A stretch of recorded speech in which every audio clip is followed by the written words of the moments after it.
Hello and welcome to another Let's Play. Me, GamerWolfSix of the Smoke Room. Before we start, if you're interested in playing this game, you can get it free on itch.io. But if you want to support the people that make this game and or get the news version earlier, you can go to their Subscribe Star, where I think it's like $5 a month. So, on the last Let's Play, we finished Nick's route, the good one. Where, let's see, I think we're caught by the, no, wait, we were escaping the mines, and then saw that the entire town was on fire, left, made a new life in Peyton, and was happy with Nick and everybody, and the guy that started the fire was actually going to jail. And it's like years later and all that stuff. But now, that's enough of that, because we have to go back in time. And to give you kind of a synopsis of what happened as I'm like looking through the things, it's like, yeah, we confessed to Nick. He brings us to poker night because of reasons, and we were like, Murdoch was shot for some reason. The rat guy goes missing for a hot minute. We find the trunk of evil that belongs to like the hair, like Harlan. We have a beach day, find some tunnels which has spooky stuff in it. We find Huxley Green, but not his head, just the rest of him. And he's frozen solid for some reason? Though it does get cold in, like, the deserty area. And then visited a miner's bar. William's wife and son come back. Well, come to Echo to, I guess, find him. And is hired by, like, the Ram guy? And we interview Marcy, who is the rat guy's wife. Huxley Green, and yeah, she has a miscarriage, and for some reason William's like, I'm gonna go ask what the spool was doing somewhere over there. Though I guess we could also go through the notebook. And what? No. Do do do do do do do do do do do do do do do do do do do do. Yeah, weird doll stuff. Oh, right, I completely forgot about Grandma. Because, like, it's like, hey, there's this funeral shroud, and it's wet and stuff, and gross. Something about mugwort. Film reels. That guy. Is it that? I would think that William kind of has a thing for that guy. Tutti Frutti. The body was in the ditch. Briggs has the best source of information. That guy's sus. He needs to sleep, I guess. And we're following Briggs, I guess. Also, James is bleeding. And Huxley's an alcoholic. And Pie. Also, there's a gun. Oh, right, because, like, somebody shot him, but then, like, I think William shot somebody to the guy. And Cliff's working for him, and that guy... and Todd, and yeah, all that stuff. Sorry, it's a whole bunch of stuff, but like, it was like, how long, since I already have this thing up, posted the last video of that series, okay, not too long ago, like a year and a couple of months ago, at least as of recording. So is that face? Or probably should do to this. And go. The men have work to do at closing time. I don't mean to be intruding on your family livelihood, ma'am, but don't you? Pennies down the drain seem like the only recourse in this interrogation. My son has work to do. Ma'am, if pennies are the concern, I'll line the tip jar once I'm through. There's an urgent matter. I'm not a fan of how you seem to handle urgent matters. She's just ignoring me. My boy has work to do. Work that won't get him shot. Oh, right, because he was shot. Ma'am, I'm investigating murder of Huxley Green. Her eyebrows rise. Notebook updated. Either she's genuinely surprised, or she's got a lot of experience practicing. I see the pushy attitude slip away. She what? Peaches? What the hell is Peaches? Can't say I'm saddened by the news. I feel my ears perk up. I get that tingling sensation that violence is in the air. The kind that lets you know a fire's about to break out. It's an unsettling sensation coming from somebody like her. Oh yeah, she knows fisticuffs. And why is that? I'm certain you know why. Refresh me. She leans against one of the counters, crossing her legs as she bounces on one foot. Her words are slow, specific. The man was a drunk. He gave Marcy bruises. Spent all his earnings on booze. Barely kept up the house. Something was bound to happen, sooner or later. I took my notebook in my pocket and scratched the back of my head. And what gave you that impression? Everyone knows about it, she shrugged. Justice, common sense, God's grace. Man, it's shit like that, so it's like, wow, I'm actually hitting marks pretty well. And then I won't be able to read in a hot minute. I happen to have the belief that if you do enough wrong, then something will come your way to right it. God, if only that was true. It's too bad the law seldom does. Do you know what's going on? Practically all the women in this damn town knew what was going on. Sheriff McKenney knew, and he'd never convinced him that his snooping only made things worse for Marcy. You knew it was happening too, didn't you? I suspected. The accusation in her voice isn't entirely fair. The Greens have lived on the patch of land since the founding of the town. There's only so much an outsider can do against an insider without rolling up his sleeves and dragging her off to testify against her husband. And she was terrified of being alone, as she was terrified of being with him. Only confirmed it today. It was much worse than I thought it might be. I'm glad the Reaper got to him first, slow as you were to act. In the days of my father, society didn't wait around for the right postage to arrive to protect their women. The men without character wouldn't be allowed near their daughters in the first place. They didn't have to lock them up like mongrels who'd let loose upon the world again after a perfunctory stretch of time. They'd send the problems out the front gate of the village with nothing but the clothes on their backs and tell them good luck. We do have a process now, ma'am. There's that good old-fashioned on response instead of prevention. Due process means diddly squat to people with permanent injuries and bodies that don't hold a soul anymore. I can never quite decide if I was born too late to live among men of action or too early for the need such revision of the judicial process. Marcy will be far better off without that devil darkening her doorway. I mean, yes, though I'm not sure how well she's doing right now. Last we checked, she was kind of bleeding out and having a miscarriage. She might not make it for much longer, the state she's in.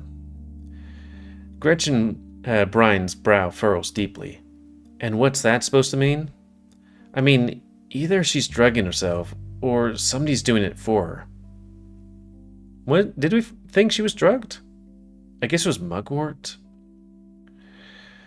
Her house is a wreck. The bed she sleeps in is covered in rotten mildew. Her eyes widen, and I see the airs about her slip away. Where is she now? Still at home, as far as I know. She struts out of the dark room, grabbing her coat on the door handle, and walks away without looking at me. I think about stopping her for a moment. She's said plenty of suspicious things, but I mostly want space between me, her, and her son for now. Now that she's gone, is there anything else you'd like to say? I'm not hiding anything, Will. But if I were, my first step would be to tamper with your evidence. Has anyone done that lately? Your little weasel friend messed around my office. But so did Cynthia. I could ask Sam what he knew, or what he saw. So what, you think Cliff is up to something? Well, that's for certain. Doesn't mean he's trying to mess with my progress, though. At least not on purpose. Does Cliff ever get out of town on the other routes that don't involve Cliff? That's serious? That's serious? Huh? What exactly has he done? All I know is his real name ain't Cliff. He was brought into town to work on a project for James. The fox's brow furrows. That first part's strange. But over half the town works for Mr. Hendricks. Hardly surprising. Like I said, it's suspicious, but hardly worth hounding him over. Doesn't exactly mean I want to keep him too close either. Are you mad I invited him to poker night? I'm a little more upset that you took a bullet for him. Oh, was that bullet for him? I told you he was being followed. He could have died if I hadn't done something. You don't even know him. So what? The way you see it, you took a bullet for a stranger. The way I see it, my friend took a bullet for a stranger. See how that's different? When you put it that way, I guess. I wish you wouldn't act like this ain't a big deal. You ain't out of the woods yet. If your shoulder is infected, there's no cutting it off or burning the sick away. Oh, don't get weepy on my account. I'm cleaning and dressing it before and after work every day. I bet you pay good money to see me cry. He snorts. I doubt I could afford something so rare. I'd also check outside to see if it was hailing. Plenty of things make me want to cry. Have you met my deputy? Cliff complained about him too. That's another thing you two have in common. I raise my finger at him. Don't start. He shrugs at me like he's innocent. Just figured if we're all going out to the stag tomorrow night, you enjoy yourself better if you talk to everyone else more. I talk to Nick and Sam plenty. Wick and Pam. He crosses his arms and gives me a look. They barely talk. So then it works for me. I feel the strain on my brow and the bristle at the back of my neck. To be honest, I don't know if that's happening tomorrow. What? Why not? Because today was exhausting and bore little fruit. I know that feeling. There's too much left to do right now, if I don't want to lose my trail. I've had difficult challenges. Far more difficult. Just not here. And I know that Marsley and Huxley aren't going to be the end of it. If it got a little rusty, I need to shake that off, and quick. Let me get back to business. I have to ask you, Murdoch. I get out my notebook and show him the picture of the gum wrapper in my notebook. You sell this gum in the store, don't you? I watch his expression while he looks. There's a glimmer in his eye, but no facial tick or wrinkles. What was that supposed to be like? Were we looking around where we found the corpse, or just along a trail to the Hendricks' house? If he's surprised to see it, then I can't tell. We do. It's not cheap in bulk, but that's the only way to get it.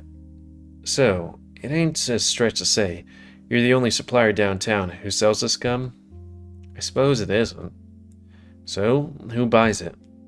Mostly just the kids with enough pocket money. Who in the past week? I can tell that he's thinking. There was a wolf with a yellow dress and a headband. Ah, wife. You know her? Shit. I know where to find her. The cool air hits my face as I open the door. Murdoch says something as I leave, but I can't hear it. I'm too mad. Every direction is pointing me to the Hendricks Manor. It'll take me at least 20 minutes to walk there, but there's nothing on earth or off it that's gonna stop me from putting my feet in front of the other. Or foot. I can see the manor on the hilltop through the trees and the alleyways. But I stop and lean against the shady side of the post office. I feel a rush to my head as I dig through my pockets for a cigarette. It's 6:22 here, so it's 8:22 there. But where your wife used to be? I try to think about what I'm going to say. I'm so scared for my ex-wife. Because of the chewing gum you made her buy? I'd sound like a lunatic. But everything keeps leading back to James. Hattie's new job. The party at the manor being held on the same day as Huxley's disappearance. The body flung to the ditch from what had to be a fast-moving vehicle. Harlan and the other half of the CSCG wanting James gone. Why? He's never at the center of the crimes committed in this town, but this name and his home keep getting brought up around them. He's like a bug at a campfire, flitting around, dive-bombing you, so you could see him out of the corner of your eye, but he won't dare buzz too close to the fire. So now, the question is, why him? Or why his house? Either he must be responsible, or there's gotta be a reason all of this is happening around him. So which is it? Both? That's not the important question right now. What am I gonna say to give me enough time to snoop around that mansion? That's the important one.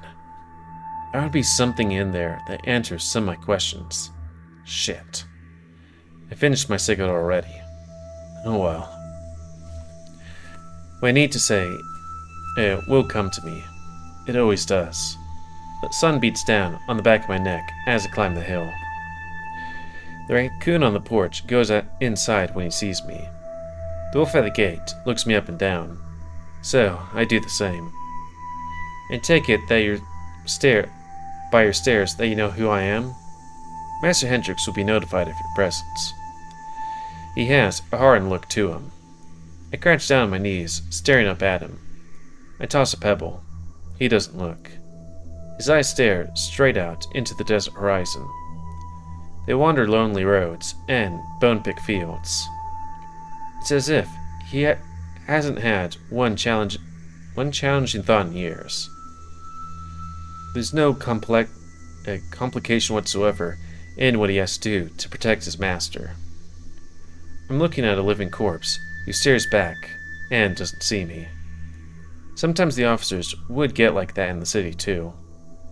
When you spend your life shambling on, you kind of forget how to stop. Is that a stakeout sheriff? Or is this stakeout sheriff? The guard presses a button and the gate opens. Len and James stand aside, swiveling on his walking stick. I guess it's electric or something. Or it could be mechanical. You don't seem like the sort to squat unless you had your paws on your pistol. Everybody likes a little shade now and then, Mr. Hendricks. There's far more of it inside. Shall you come in? That's why I'm here. Good. His face sours when he looks at my claws. No pebbles this time. Or, no pebbles this time. I show my hands to let him know that they're clean. Right, because we kind of cut his face a little bit. The raccoon opens the door for us, and I feel his gaze linger on the back of my head as we pass through the door. James, dear, who's that at the door? The sweet voice of a grown woman calls from the doorway, but the head of a small ram pokes around the door frame. Papa, who's this? A very special guest, my bony boy. Bonnie? Go wait with your mother in the den. But this is an automatic handgun he has. Is that an automatic handgun? Automatic. Noah, if you please. The boy's lip curls, and his posture turns into a sulk as he disappears around the door again. So very eager to end their childhood early, boys. They'll miss it when it's gone. Isn't that true? He takes my hat and puts on the coat rack, regarding me carefully. Perhaps that's a bit of a sore spot for you? I can never tell if he's trying to get under my skin or he's just stupid. I don't really care which is true, so I go on with a funnier answer. I don't speak for others, genuinely. Of course. Assumptions make an ass of all, don't they? The cheer in his voice drops. So, which assumptions have led you here today? I'm here to talk to you about that list you dropped on me in your fancy automobile. Oh right, because we're in his car or something, and then I guess he gave a list of, like, strike union workers or something? You are? He sounds pleasantly surprised. Good. One of the ones I'm watching closely is here today. Oh, is he now? His lips are tight, but perhaps butter and honey can grease wheels better than oil. That's a malpropism. Oh no. Okay. James is still saying things that I'm too distracted to listen. The grand entrance of their foyer shows off a massive painting of an older ram looking down at us. It's positioned low enough to the ground that it gives me pause. Before we move on, tell me a bit about that painting. He looks up and smiles. That painting? Yeah. Well, he's the true lord of the manor. That is my grandfather. Oh, the child, you know. Oh, him. Heard a lot about him, but not from James. So what is he like? Determined, persistent. My mother said that he was the most charming man in our family. Hardly surprising, considering you'd have to get this many people to pack up their things and live out in the middle of the desert in the first place. I squint, staring a little more at the painting. Oh yeah? Tell me more. There's a lot to tell. You know, we wouldn't be standing here if it weren't for him. He and the business partner scouted the wilderness for months before they struck gold at the first site, which would become the CSGC mining operation.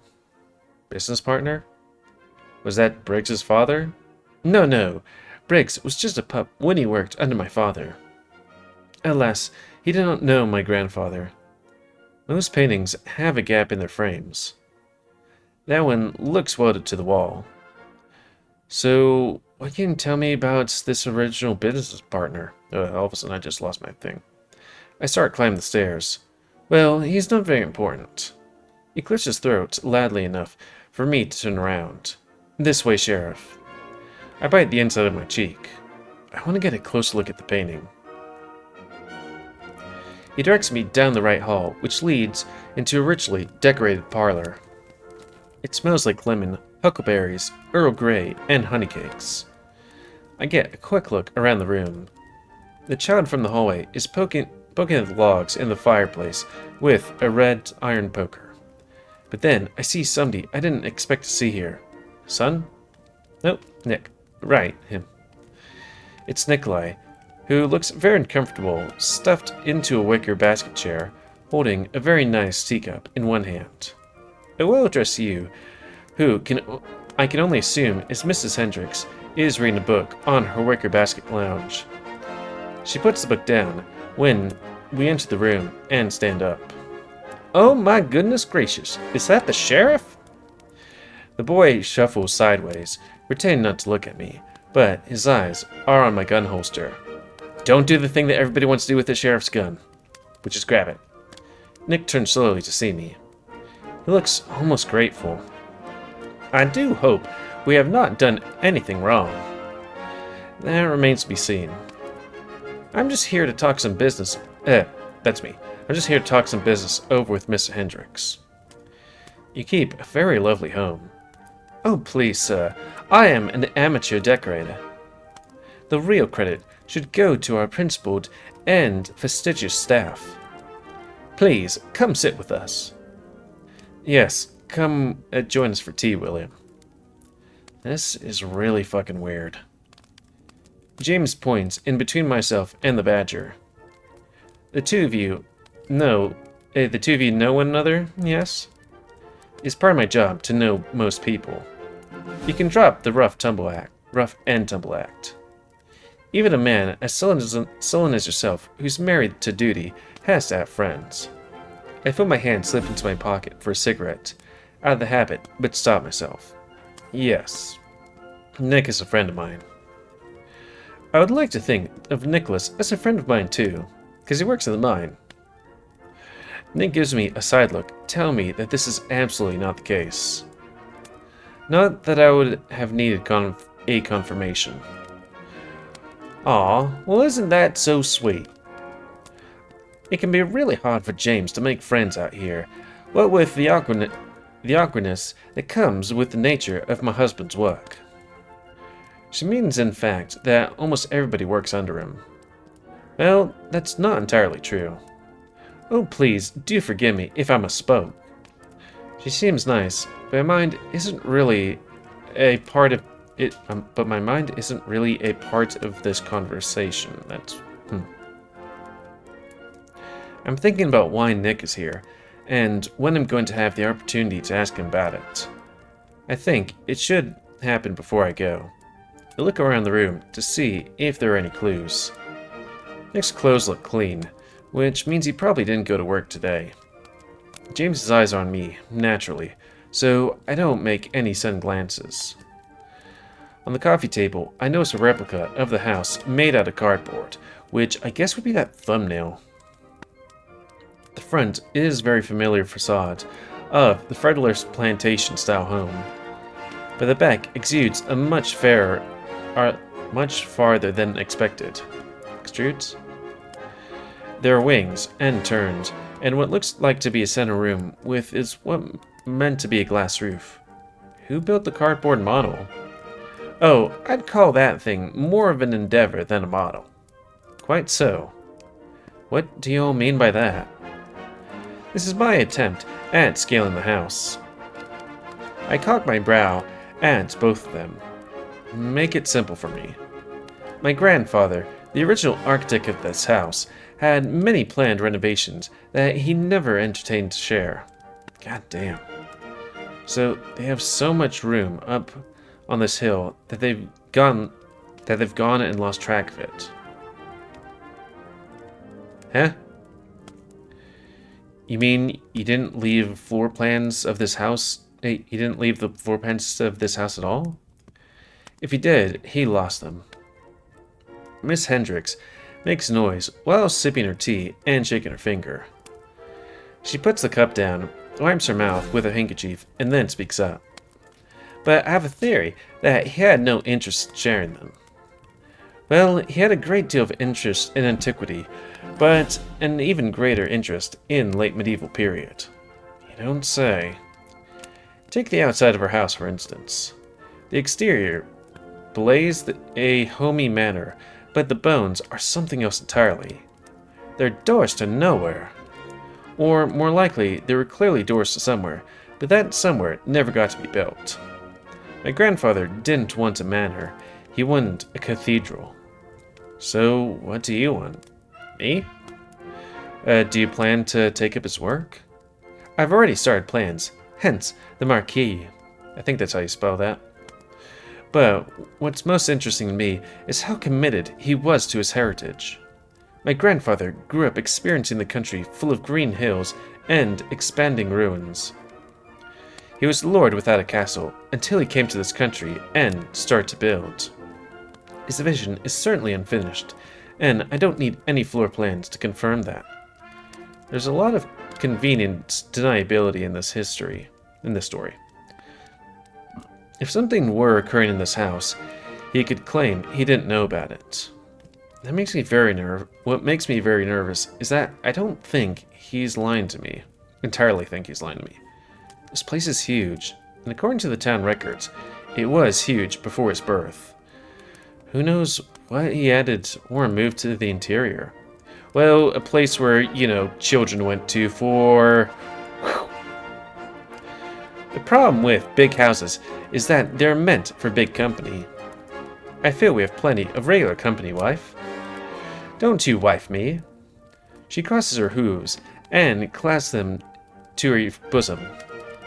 I just meant to say that most of my family still lives out east, and they're very close to James. It wouldn't take them a week to travel and see me. The only time I get to see them is late August, when we go off to see the coast. But Mr. Kroll is such a perfect gentleman that I should love it if he kept coming back. Thank you, Miss Hendricks. Please, call me Cordelia. So, she's lonely then. Only people love to talk. Good. This is my chance. I have to lay this on thick, not to come off as desperate. My chances will reveal themselves in the pauses. I think we might end it here. Well, could we? Because I'm not sure how long this will go. But it's also kind of this thing where it's like, well, it's definitely a scene change because the music just stopped. And that's going to be the end of this Let's Play. Because... please damn it. Please comment, because I like comments. Tell me what you like, dislike, tips, tricks, otherwise. If you like my YouTube and like See Crow, then please like, subscribe, and check out the videos to help it grow. And please remember to make new animals and control the pet population. And if you want to play this game, it's available for free on itch.io. But if you want to support the people that make this game and get the news version earlier, then you can go to Patreon. There. Subscribe star, words $5 per thingy. And until next time, another Let's Play. Me, GamerWolfSix of the Smoke Room. So thanks and see ya. Yeah, press button.